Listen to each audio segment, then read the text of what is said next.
The temperature और heat zones, यानी कि अब बात हम लोग शुरू करते हैं द टेम्परेचर और हीट जोन्स की, क्योंकि यहीं पर तो हम लोगों ने पिछली कक्षा को रोका था, विराम दिया था। यानी कि अब हम लोग इस अध्याय को आगे बढ़ाएंगे और सबसे पहले बात करेंगे इस कक्षा में द टेम्परेचर और हीट जोन्स की। यानी कि ये जो हीट जोन है वो कितने प्रकार के होते हैं, कितने जोन्स होते हैं, टेम्परेचर जोन्स कितने होते हैं, अब इसकी बात हम लोग शुरू करते हैं। आखिर यह टेम्परेचर और हीट जोन होता क्या है या फिर कितने होते हैं। तो लिखा हुआ है टेम्परेचर और हीट जोन के बारे में कि द टेम्परेचर और heat zone are determined by the amount of sunlight received by that place.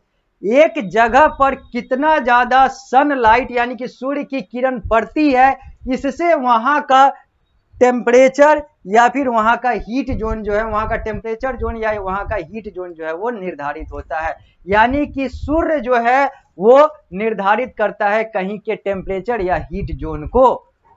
The shape of the earth is very significant in this regard, और इसके लिए धरती का जो आकार है वो भी बहुत ज्यादा मायने रखता है, क्योंकि धरती के आकार के आधार पर ही सूर्य का किरण जो है वो पड़ेगा या नहीं पड़ेगा, कैसे पड़ेगा, ये सारी चीजें जो है वो धरती के आकार पर डिपेंड करती है, क्योंकि हम लोग धरती के टेम्परेचर और हीट जोन की बात कर रहे हैं। The earth is spherical and so its surface is curved throughout. अर्थ जो है वो स्फेरिकल है।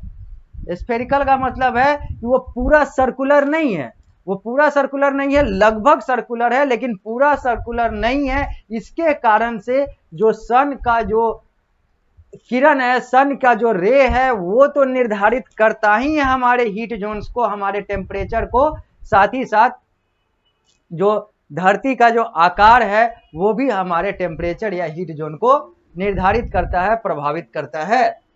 This is why the sun ray have to travel a greater distance and in a slanting manner to reach the higher latitude. इसी कारण से जो सूर्य की किरण है उसे लंबा दूरी तय करना पड़ता है, घूमकर सीधा, क्योंकि डायरेक्ट तो है नहीं, तो लंबा दूरी तय करना, लंबा दूरी जो है वो जाना पड़ता है, लंबी ऊंचाई तक जाना पड़ता है सूर्य की किरण को, ताकि टेम्परेचर और जो हीट जोन है वो अलग अलग तरीके से होता है। ओहो, the earth has been divided into 3 heat Jones.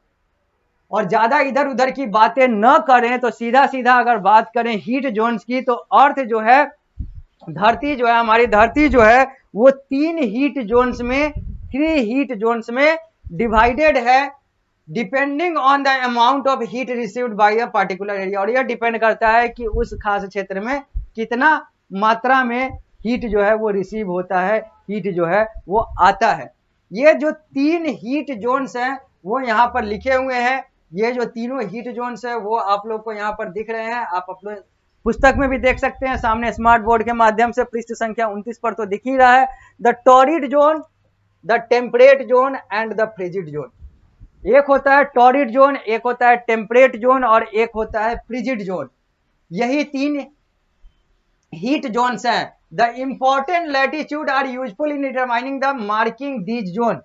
अब क्या है कि the important latitudes are useful in determining and marking these zones. जो अलग अलग जो महत्वपूर्ण लैटिट्यूड्स है वो उसका प्रयोग किया जाता है कि कहां पर टॉरिड जोन है, कहां पर टेम्परेट जोन है और कौन सा फ्रिजिड जोन है। जो महत्वपूर्ण लैटिट्यूड्स है, जैसा कि हम लोगों ने देखा था, Tropic of Cancer, Tropic of Capricorn, Arctic Circle, ये सारे जो हैं, अंटार्कटिक सर्कल, ये सारी जो चीजें हैं, और इसके साथ साथ इक्वेटर, ये सारी जो चीजें हैं, ये सारे जो लैटिट्यूड्स हैं, इससे हीट जोन्स जो है वो निर्धारित होते हैं, हीट जोन्स जो है वो प्रभावित होते हैं। और यह जो चित्र है पृष्ठ संख्या 29 पर ही जो दिख रहा है आप लोग को सामने स्मार्ट बोर्ड के माध्यम से, यहाँ पर the heat zones of the earth को दिखाया गया हुआ है। फ्रिजिड जोन, फ्रिजिड जोन, ऊपर फ्रिजिड जोन, नीचे फ्रिजिड जोन, यहां पर टेम्परेट जोन, यहां पर टेम्परेट जोन, यहां पर हॉट जोन, यहां पर हॉट जोन जिसको टॉरिड जोन कहते हैं। तो इक्वेटर ये हो गया, ऊपर नॉर्दर्न हेमिस्फीयर, नीचे साउदर्न हेमिस्फीयर।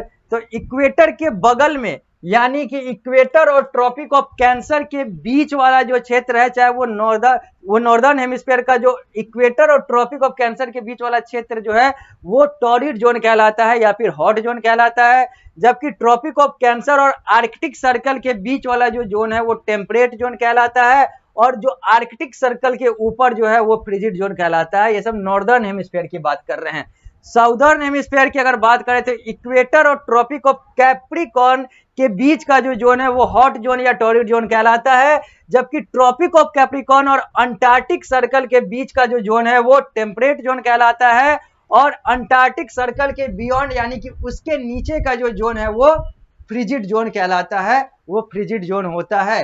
यानी कि इक्वेटर के ऊपर भी ये तीनों जोन होते हैं, इक्वेटर के नीचे भी ये तीनों जोन होते हैं।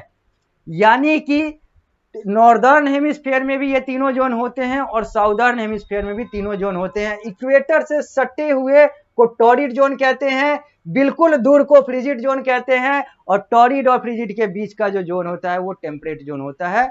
दोनों हेमिस्फीयर में, दोनों गोलार्ध में, उत्तरी हो या फिर दक्षिणी हो, नॉर्दर्न हेमिस्फीयर की बात करें या फिर साउदर्न हेमिस्फीयर की बात करें, ये सारी चीजें जो है ये दोनों हेमिस्फीयर में आता है, दोनों गोलार्ध में आता है।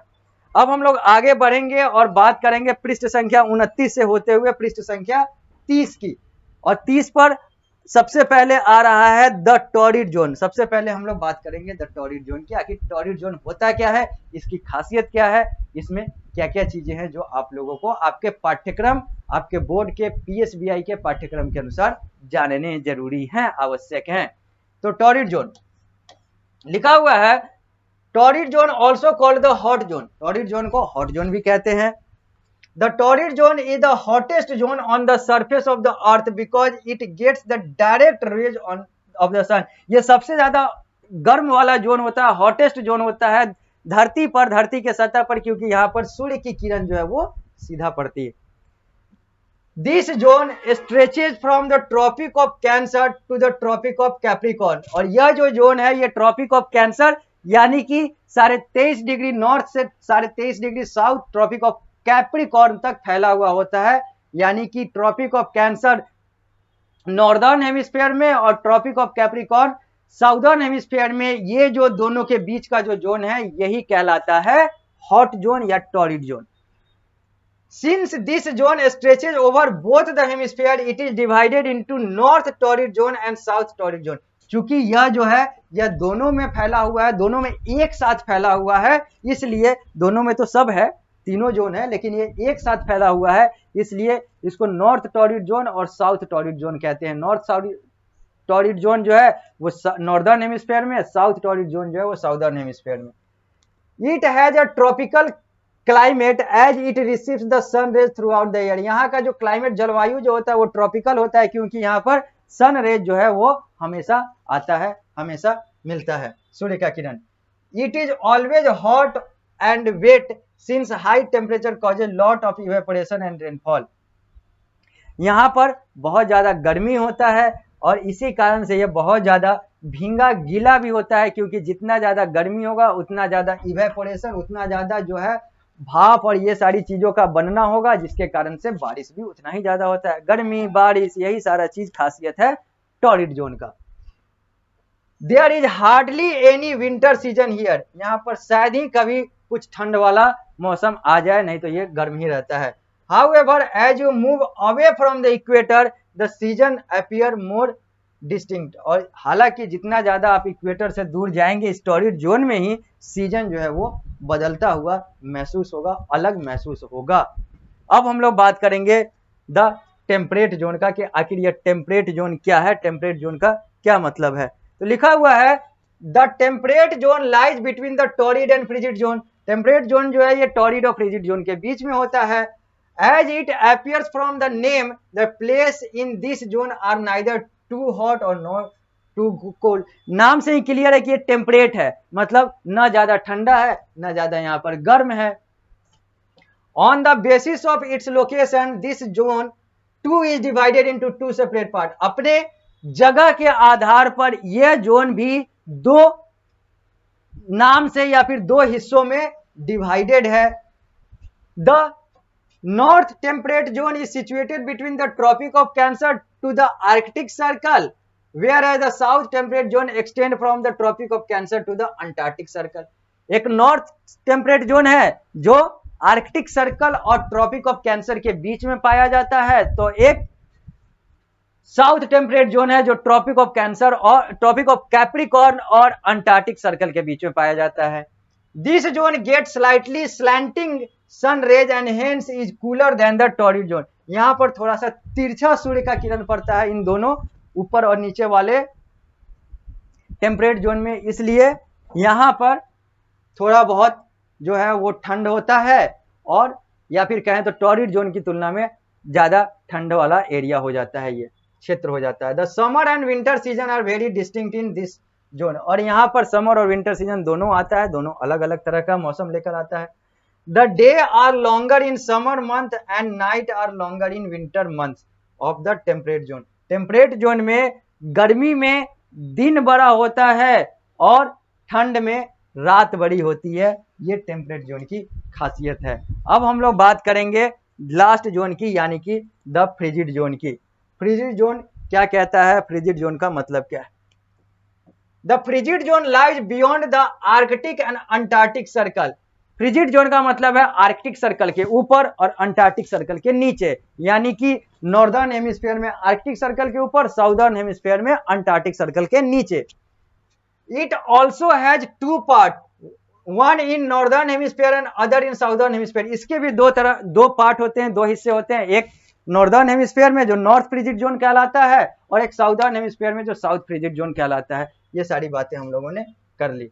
अब the frigid zone are extremely cold all the time since the sun rays are very much slanted. यहाँ पर बहुत कम सनरे पड़ता है, बहुत तिरछा पड़ता है सूर्य का किरण, जिसके कारण से यहाँ पर लगभग हमेशा ठंड ही होता है। यानी कि फ्रिजिड जोन ठंडा, टॉरिड जोन गर्म और टेम्परेट जोन दोनों के बीच का, ज्यादा ना ठंडा ज्यादा ना गर्म।